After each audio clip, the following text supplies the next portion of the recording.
US dollar loses some strength in the early hours on Monday. Before we start, a quick word from our sponsor. This video is brought to you by XNES, the world's leading retail brokerage firm offering ultra-fast execution and no overnight fees. Look for a link in the description below.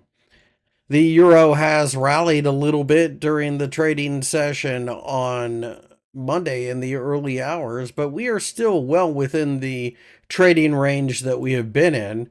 So I don't know that I read too much into it other than we aren't leaving the trading range. But that in and of itself might be reason enough to get involved. After all, we've been trading between 1.08 and 1.0950 for a couple of weeks now, and it looks like we are going to stay here as the US dollar just can't quite strengthen enough to get things going.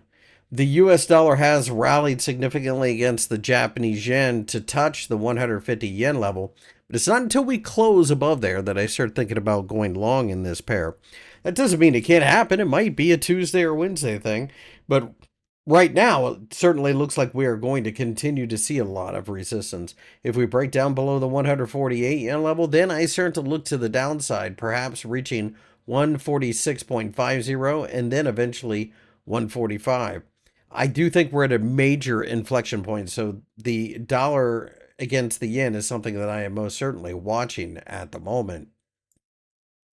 The Australian dollar has rallied a bit during the trading session on Monday, but really at this point in time, the market is testing the 50-day EMA, and it doesn't seem like it's ready to break above there. Even if it does, we would still very much be trading in the middle of the same range that we've been in for a while, between the 0.64 level above and the 0.62 level underneath.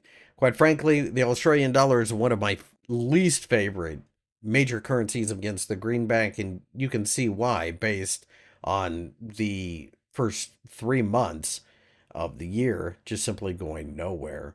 My name's Chris. I work for FXEmpire. If you enjoyed the video, give me a thumbs up and subscribe to the channel for more analysis.